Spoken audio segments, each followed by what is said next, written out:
अगर आपको Corel Draw में YT स्टूडियो के लोगो को बनाना है तो इसे कैसे बनाएंगे। तो इस वीडियो में हम इस लोगो को क्रिएट करना सीखेंगे। तो सबसे पहले इसे क्रिएट करने के लिए हमें ये ध्यान देना है कि इसमें क्या चीज़ें बनाना है। तो यहाँ पर अगर आप ध्यान देते हैं तो यहाँ पर आपका गोला बना हुआ है चारों तरफ से। इसका मतलब हमें एक सर्कल लेना होता है। इसके बाद से यहाँ पर जो आपको पॉइंट दिख रहा है, ये सारे पॉइंट आप देखते हैं तो ये आपका एक रेक्टेंगल की तरह शो कर रहा है, यानी यहाँ पर हमें एक रेक्टेंगल बनाना है। इसके अलावा यहाँ पर ये जो दिख रहा है ये ट्राइंगल है। तो ये 3 शेप हम क्रिएट करेंगे। सबसे पहले हम सर्कल को क्रिएट करते हैं। सर्कल लेते हैं, कंट्रोल बटन दबाकर अगर आप ड्रैग करते हैं तो सर्कल आपका एकदम गोला बनता है। तो यहाँ से हम एक सर्कल को क्रिएट कर लेते हैं। सर्कल को बनाने के बाद हम ट्राइंगल को क्रिएट करेंगे। ट्राइंगल को क्रिएट करने के लिए हमें पॉलीगॉन टूल को लेना होता है। पॉलीगॉन टूल लेने के बाद यहाँ पर आपको नंबर ऑफ साइड दिख रहा है।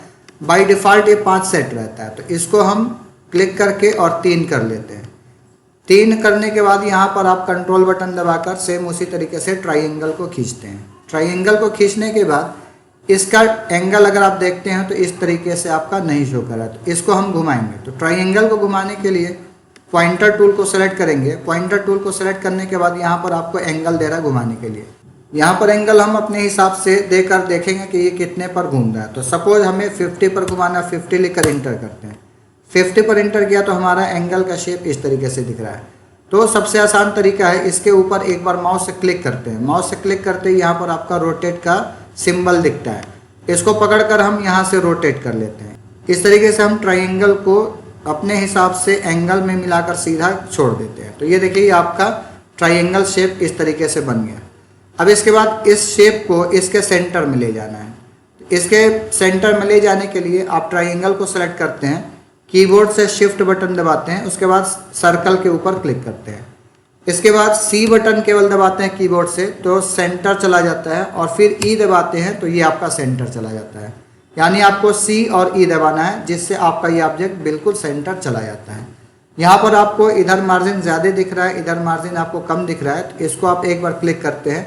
क्लिक करने के बाद एरो की से आप थोड़ा इसे खिसकाकर अपने हिसाब से एडजस्ट कर लेते हैं। एडजस्ट करने के बाद हम इसके अंदर कलर भरेंगे। कलर भरने के लिए हमें सेम ये कलर चाहिए होता है। तो हम सबसे पहले सर्कल को क्लिक करेंगे। सर्कल को क्लिक करने के बाद यहाँ से कोई भी एक कलर को सेलेक्ट कर लेंगे। इसके बाद से इस ऑब्जेक्ट को सेलेक्ट करेंगे। सेलेक्ट करने के बाद कोई भी कलर हम यहाँ से ले लेते हैं। अब यहाँ पर हमें वाइट करना है। तो वाइट करने के लिए सबसे पहले हम इस पॉइंट को कट करेंगे। तो किसी भी पॉइंट को कट करने के लिए हम फर्स्ट ऑब्जेक्ट को सेलेक्ट करते हैं, शिफ्ट बटन दबाते हैं, सेकेंड ऑब्जेक्ट को सेलेक्ट करते हैं। इसके बाद से कोरल X5 में मीनू यहाँ पर आपका हाइड रहता है। जब माउस पॉइंटर लाते हैं तो मीनू आपको दिखता है। तो यहाँ पर हम अरेंज के अंदर जाएंगे।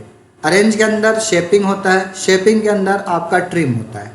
ट्रिम आपके किसी भी ऑब्जेक्ट को काटने का काम करता है। तो यहाँ से हम ट्रिम के ऊपर क्लिक करेंगे। ट्रिम पर क्लिक करते ही जब हम इस ऑब्जेक्ट को खींचते हैं तो देखते हैं तो यहाँ पर आपका ऑब्जेक्ट कट चुका है। अब इस ऑब्जेक्ट का हमारा ज़रूरत नहीं, तो इसे हम कीबोर्ड से डिलीट कर देते हैं। तो यहाँ तक हमारा शेप बन चुका है।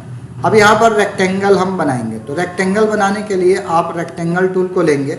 रेक्टेंगल टूल लेने के बाद यहाँ पर आप एक रेक्टेंगल के शेप को क्रिएट करेंगे। रेक्टेंगल शेप क्रिएट करने के बाद आप कोई भी यहाँ से कलर पहले चॉइस कर लें।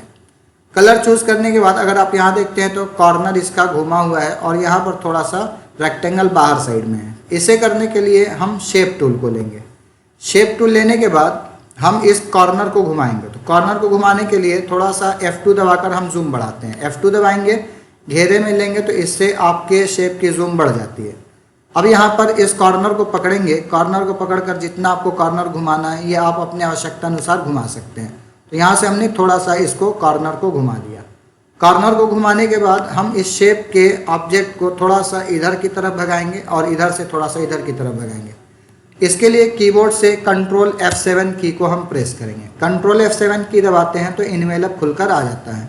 अब इन्वेलप में ऐड न्यू के ऊपर क्लिक करते हैं। ऐड न्यू पर क्लिक करने के बाद यहाँ पर आपको 3 शेप दिख रहा है। यहाँ पर आपको एकदम स्ट्रेट लाइन खींचता है, यहाँ पर थोड़ा सर्कुलर खींचता है। तो हम सर्कुलर खींचेंगे, इसको हम सेलेक्ट करेंगे। सेलेक्ट करने के बाद यहाँ पर आपका पॉइंट बन चुका है। अब ये जो पॉइंट आपको दिख रहा है तो इस पॉइंट को पकड़कर थोड़ा सा हम बाहर की ओर खींचेंगे। उसी तरीके से इस पॉइंट को पकड़कर थोड़ा सा हम बाहर की ओर खींचेंगे। तो इस तरीके से आप देखते हैं तो ये आपका गोला बन चुका है। अब इसके बाद इस ऑब्जेक्ट को सर्कल के चारों तरफ करना है। तो यहाँ पर हम एक बार F4 दबाते हैं। F4 दबाने से पूरा आपका स्क्रीन आ जाता है।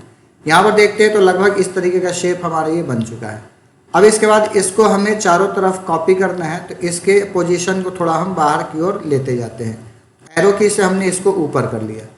अब इसको चारों तरफ से ये डंडी आपका जो दिख रहा है ये आपका 1 2 3 4 5 6 आपका ऑब्जेक्ट बनाना है। तो इसे 6 ऑब्जेक्ट बनाने के लिए हम अरेंज में जाएंगे, अरेंज में ट्रांसफॉर्म के ऊपर क्लिक करेंगे, इसमें पोजीशन होता है, पोजीशन पर क्लिक करेंगे। पोजीशन पर क्लिक करने के बाद यहाँ से आप रोटेट को सेलेक्ट करते हैं।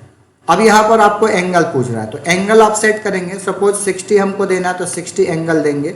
तो आप अपने हिसाब से एक एंगल को चेक कर लेंगे। तो जनरली हम यहाँ पर 60 देंगे। 60 एंगल देने के बाद नंबर ऑफ कॉपी, तो यहाँ पर जितना ऑब्जेक्ट आपको चाहिए यहाँ पर आप लिखते हैं। इसके बाद से इस ऑब्जेक्ट को इस ऑब्जेक्ट के सेंटर पॉइंट लेना होता है। तो यहाँ पर बीच में देखते हैं तो क्रॉस बटन आपको दिख रहा है, तो माउस बटन से एक बार इसके ऊपर आप क्लिक करते हैं। जब क्लिक करते हैं तब देखिए ये पॉइंट आपका गोला बन गया।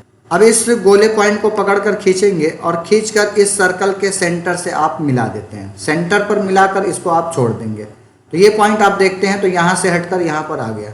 अब इसके बाद यहाँ पर आपको एंगल सेट करना है, जितने एंगल पर आपको ऑब्जेक्ट को घुमाना है। तो आपने 60 डिग्री का एंगल सेट कर दिया और यहाँ पर नंबर ऑफ कॉपी जितना चाहिए होता है वो लिखते हैं। तो हमें 5 कॉपी चाहिए, 5 लिखते हैं। इसके बाद अप्लाई के ऊपर क्लिक करते हैं। अप्लाई पर क्लिक करते ही देखते हैं तो ये ऑब्जेक्ट आपका घूम चुका है और सेम इस तरीके से आपका ऑब्जेक्ट बन चुका है। अब इसके बाद पूरे ऑब्जेक्ट को हम सेलेक्ट करेंगे। सेलेक्ट करने के बाद इसको हम वेल्ड करेंगे। तो वेल्ड करने के लिए सेम वही हम अरेंज में जाएंगे। अरेंज के अंदर आपका शेपिंग होता है। शेपिंग के अंदर वेल्ड का यूज़ होता है, ऑब्जेक्ट को एक में ज्वाइंट कर देना, मर्ज करा देना। तो हम वेल्ड के ऊपर क्लिक कर देंगे। वेल्ड पर क्लिक करते ही देखिए आपका ऑब्जेक्ट पूरा एक में मर्ज हो चुका है। अब इस ऑब्जेक्ट को सेम यही कलर देना है, तो उसके लिए हम यहाँ पर इस कलर को डबल क्लिक करेंगे। डबल क्लिक करते ही आपका फिल टूल खुलकर आ जाता है। अब यहाँ पर आपको आई ड्रॉपर टूल दिख रहा है, इसके ऊपर आप क्लिक करते हैं। इसके ऊपर क्लिक करने के बाद यहाँ पर जो भी कलर आपको दिख रहा है इसके ऊपर क्लिक करते हैं, इस कलर को कॉपी कर लेता है। अब इसके बाद आप ओके करते हैं। ओके करते ही आप देखते हैं तो सेम कलर इसमें फिल हो चुका है। अब इसमें आप देखते हैं तो इसकी आउटलाइनिंग ब्लैक दिख रही है। तो आउटलाइन हटाने के लिए हम ऑब्जेक्ट को सेलेक्ट करते हैं। ऑब्जेक्ट को सेलेक्ट करने के बाद ये आपका नो आउटलाइन या नो फिल होता है। अगर आप राइट बटन दबाते हैं आउटलाइन आपका खत्म हो जाता है। तो देखिए यहाँ पर ब्लैक आपका आउटलाइन गायब हो चुका है। तो फ्रेंड्स, हमारा हौसला बढ़ाने के लिए हमारी वीडियो को लाइक करें, शेयर करें, चैनल को सब्सक्राइब करना न भूलें। इस वीडियो को अपने फ्रेंड सर्कल में शेयर करें ताकि इसी तरीके के लेटेस्ट वीडियोस आप तक सबसे पहले पहुंच सके।